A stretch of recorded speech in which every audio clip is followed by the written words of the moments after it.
Hari ini kita bersyukur kepada Allah Azza wa Jalla, di mana ujian yang Allah berikan terhadap diri kita tidak seberat ujian yang diberikan kepada para nabi dan rasul. Ya, para nabi dan rasul diberikan ujian yang sangat berat dan luar biasa.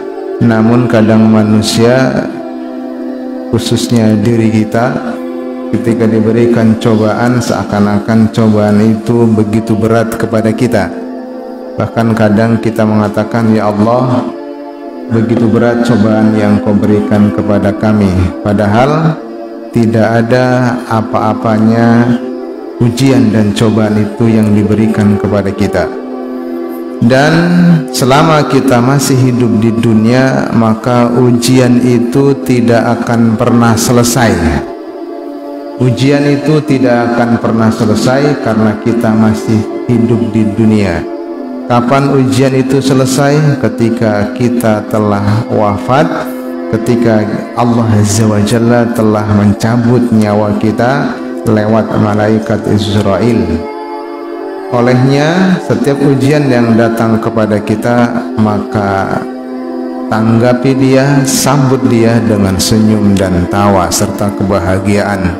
Jangan masukkan di dalam hati, jadikan dia sebagai pemicu agar semakin kita takut kepada Allah. Dan ujian paling berat yang dialami manusia saat ini adalah dua. Yang kadang ujian itu sebenarnya bukan ujian, tetapi sebuah kenikmatan, karena Allah Azza wa Jalla memberikan ujian kepada hambanya itu bukan sebuah keburukan. Walaupun ujian itu kita lihat atau terlihat oleh kita seakan-akan sebuah keburukan, tapi sesungguhnya ujian itu adalah sebuah kenikmatan.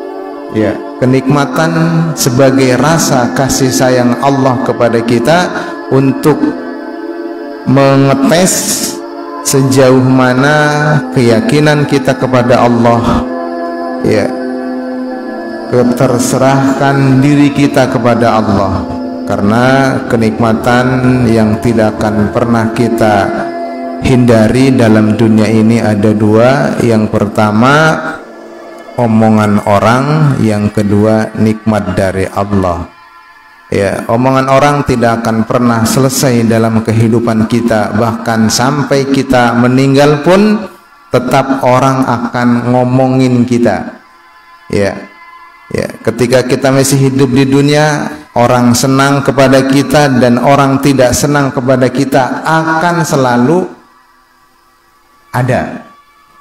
Ketika kita hidup di dunia, yang akan ngomongin kita tentang kebaikan pasti ada, dan yang akan ngomongin kita tentang keburukan pasti ada. Sampai kapan? Sampai hari kiamat.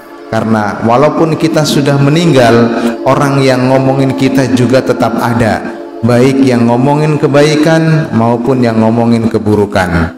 Namun jangan fokus di omongan orang, karena omongan orang tidak akan pernah selesai. Kita fokus di mana? Di poin kedua, yaitu nikmat dari Allah. Karena nikmat dari Allah tidak akan pernah selesai selamanya, baik ketika kita di dunia maupun nanti ketika kita, kalau Allah kehendaki, kita masuk di surganya Allah Azza wa Jalla. Kenikmatan Allah tidak akan pernah selesai.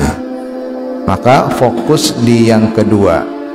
Jadi jangan hina, ya, kita tidak akan menjadi hina karena omongan orang, dan kita tidak akan pernah merasa bangga ketika dipuji orang. Jadilah tinggi tapi jangan merendahkan orang. Jadilah kuat tapi jangan melemahkan orang. Jadilah Anda pintar tapi jangan membodoh-bodohkan orang.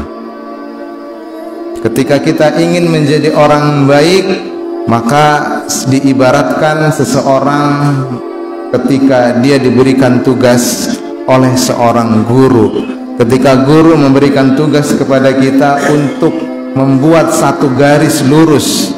Ketika guru membuat satu garis lurus kurang lebih panjangnya 1 meter di hadapan para santrinya, kemudian sang guru bertanya kepada santrinya, "Wahai para muridku, saya membuat satu garis lurus kurang lebih panjangnya 1 meter. Siapa di antara kalian yang bisa memendekkan garis ini supaya garis ini menjadi pendek, ya, dilihat oleh manusia?" Maka satu persatu sang murid maju menghapus. Ada yang menghapus 10 cm, maju lagi ada yang menghapus 5 cm, maju lagi santri ada yang menghapus mungkin 20 cm, hingga di titik terakhir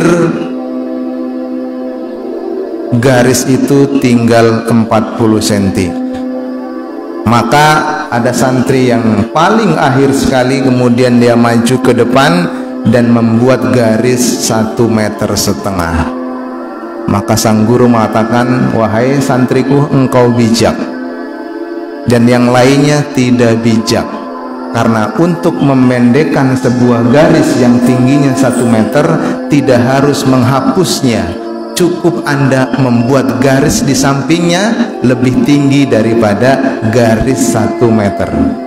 Apa hikmah, apa filosofis yang terkandung dalam garis ini? Kalau Anda melihat orang lain maju, jangan jatuhkan dia, bikinlah garis di sampingnya yang lebih tinggi dari garis yang sudah dia dapat. Fastabiqul khairat. Seperti itu. Ini kata-kata hikmah pagi ini, ya. Jadi PR ini untuk antum sampaikan semua kepada siapa saja.